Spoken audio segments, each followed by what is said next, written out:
This video is brought to you by Grainger Warranty, your #1 online source for factory-backed extended warranties in the country. Tommy, I believe this new Mitsubishi Outlander has the smallest third row in the entire automotive biz. Well, we're gonna check them out today by squeezing you into the very teeny tiny seats. Wait, I thought you were the one squeezing into the very teeny tiny third row. Listen, this is your idea to try them out. But we're also gonna talk about the new updated 2025 Mitsubishi Outlander. We're gonna get it out on the road, and we're gonna see if it is a worthy competitor to the Honda and the Toyota. What do you think of the styling, Tommy? So they have updated it for 2025. We see new wheel designs, and we've seen some bumper changes. Now, it still has these separated headlights and daytime running lights with these kind of chrome clamps that surround the main beams here. It does have this piano black finish across the front end with the dual streaks, and it proudly says Outlander spelled out like a Range Rover. Yeah, I'm kind of getting tired of, this kind of design language. I remember when it first came out in the Jeep, what was it, the Cherokee, and it was kind of off-putting, and now, a whole bunch of years later, it's still off-putting. I don't know, I think it's kind of cool, and it looks very different than the sister car to this, which is the Nissan Rogue. Now, if we come around to this side here, we can start checking out this wheel design. This is a pretty cool look here. So we have this two-tone silver on black design. These are 20-inch wheels, pretty large for this class, and definitely an added improvement to this vehicle. And one of the things that stands out about this Outlander, which is kind of hard to see on camera, but I think that the paint quality is a lot higher than some of its competitors. So it got kind of this pearlescent finish in this white, which just stands out from the crowd. And then along the side, we're going to notice the blacked out roof with the silver rails, and then it does have that floating D-pillar design here where they kind of black out this little strip here to give it that floating roof look. And then out back, of course, some changes. Now, you can see SCL badging along the right side. This does have the SAWC, the super all-wheel control, which we'll talk about when we get behind the wheel. And then they do more or less hide the exhaust down underneath the fascia. Now, as you know, Tommy, this is sort of kind of based on the Nissan Rogue. It's a little bit longer, I think 2.5 inches, but it does compete in the most popular segment, which is, of course, cars like the RAV4, the CR-V, and so it's really got some stiff competition. It sure does, yeah, and once we get it out on the road, we'll talk about how it compares, because I think this car is often overlooked, but it's actually pretty good and offers really decent value. For 2025, the base starting price is just $31,000, which by modern standards is not really that bad. My dad has disappeared somewhere. So I'm opening the hood, dude, so we can show them what's under there, and it's a pretty small powertrain. Now, you can get this as a plug-in hybrid, and I've reviewed that version, but this is, well, shall we say, a diminutive engine for a car that's relatively big. A lot of vehicles in this class are moving to turbo power. The standard Outlander still uses a naturally aspirated 2.5-liter transverse mounted 4-cylinder, 181 horsepower, 181 pound-feet of torque, and it does have a CVT. And it is worth noting that the updates to this new Outlander, the bigger screens and the interior improvements, will be coming to the plug-in hybrid as well, but not until next year. And I have to say, Tommy, when we get down the road, I'll show you one of my biggest gripes with this thing, because it is, a relatively big car with all-wheel drive and 181 horsepower, especially up here at 5,000 feet above sea level, is not enough. All right, I think it's time for me to try to get in the third row. Yeah, I think we got to give it a try. Hey guys, I interrupt this review of the Mitsubishi Outlander from a word from our sponsor, Grainger Warranty. Now, Grainger has been a long-time supporter of ours. What they do is they sell extended warranties for used, or in this case, new cars, excluding California and Florida. You may be thinking to yourself, why do I need a new car warranty when I get one? Well, if you want to extend it, if you want peace of mind, if you want a warranty that is backed by factory technicians in much of the United States, so when you take your car in, whether it's in Iowa where Grainger's at or here in Colorado, you can take it into your local Mitsubishi dealership and they will have Mitsubishi techs working on it. So if you want peace of mind beyond your new car warranty, click on the link below. All right, Gavin, go around the other side. Let me start in the second row first, okay, and see how that does. So, second row, not bad. It's got this additional headroom with the scalloped ceiling, very comfortable, really nice use of materials. Nothing wrong in the second row, but the third row, dude, the third row is where it gets interesting. So I think I'm gonna have to move this forward. I think I'm gonna have to move this down and move this forward. There you go. And I'll actually pull this down too. Not much of a gap there, Dad. So you can see, you really want me to get back there, huh? Oh, jeepers.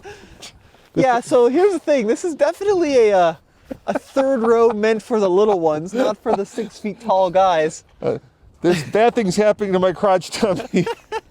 Good thing you're done having kids already there, Dad. Yes, I think I am. All right, there you go. So now we'll fold this up. All right. Now I got to scoot it back. Excuse me? Where am I going to sit? You gotta get in there.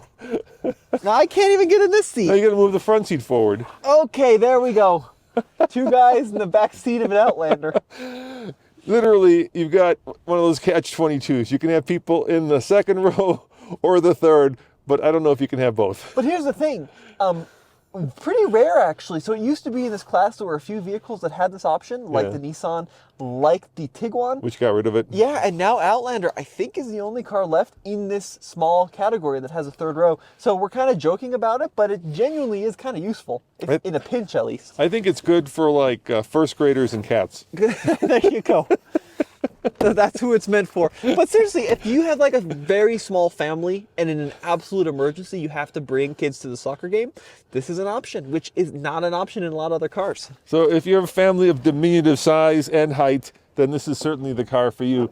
All right, well, this is embarrassing. Tommy, why don't you go in the front seat and tell them about the front while I try to extricate myself from the third All right, row. Gavin, we'll do a little, if you hear some weird grunting, you know what's going on back there. It's not elegant. Don't pan the camera, Gavin, whatever you do. So I do want to talk about this interior because I think that this is really... My shoe's stuck. I can't get my What is going on back there? I can't get my shoe on. Ow!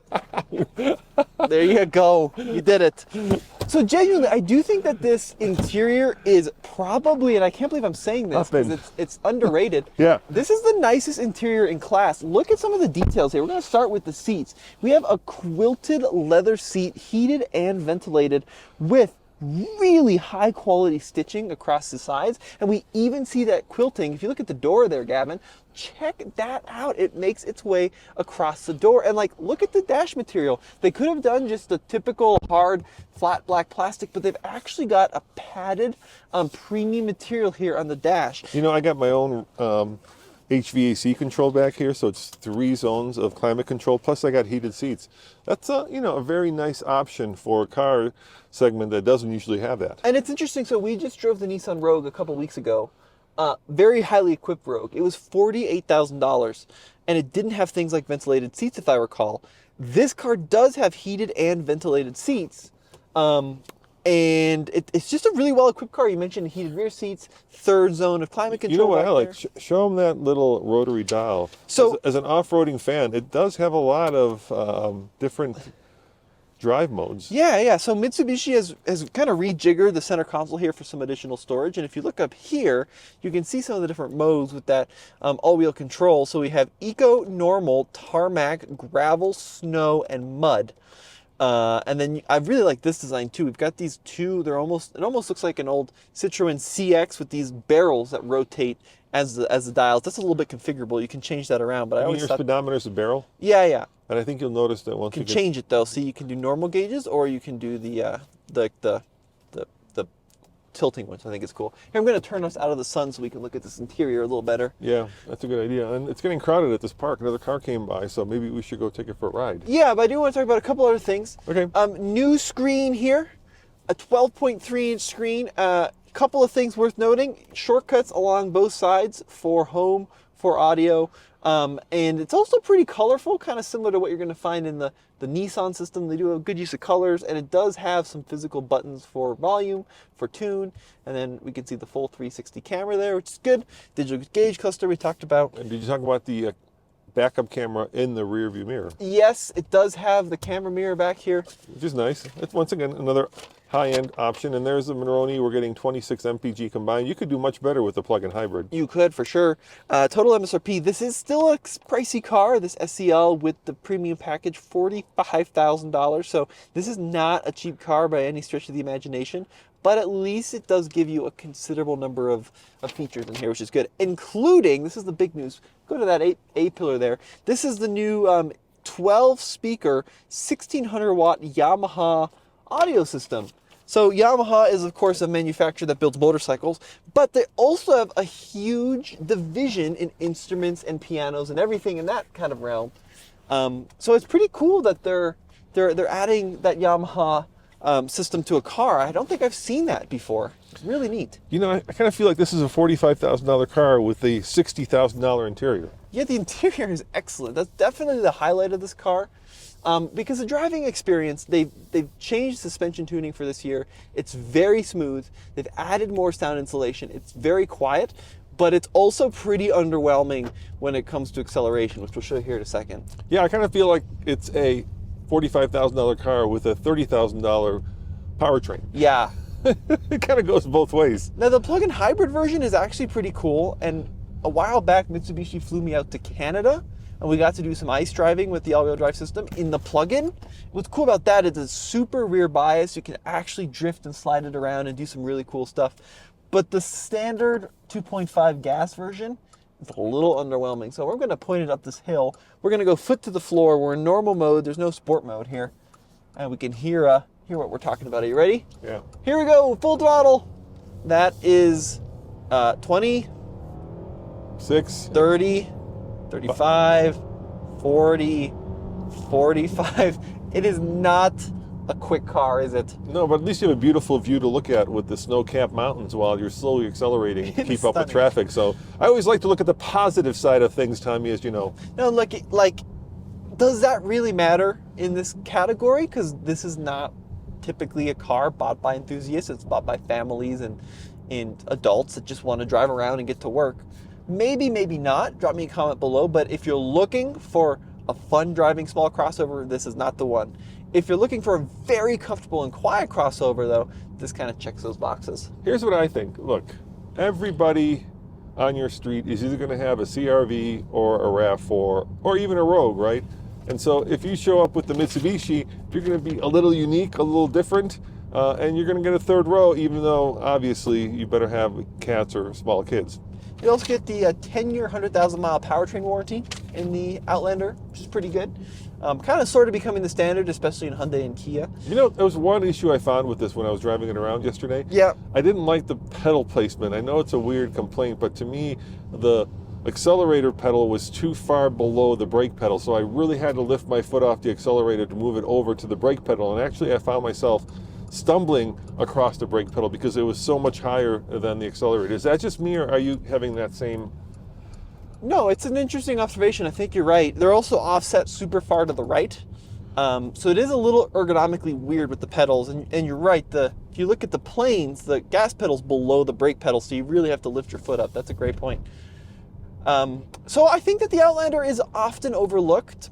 I don't know if I would spend $45,000 for one, but if you can get a more basic version with all-wheel drive in like the mid-30s, this could be a very good option that is pretty big and roomy in this class and offers that third row, which is definitely a selling point, even if it's tiny. I mean, look, if you put 5 people in here, dare I say 6 or 7, you're going to be pretty cozy. You're going to be very cozy, and you're going to be, accelerating very slowly. But if this is, like you said, just a vehicle where you're driving to and from work and you want something different than the usual, then I think, the interior certainly makes me feel special. And I always like cars that make me feel special, Tommy. So as always, this is Roman. And Tommy, head over to alltfl.com if you want more info on the Mitsubishi Outlander. And thank you so much for watching this video. This was a fun one to make.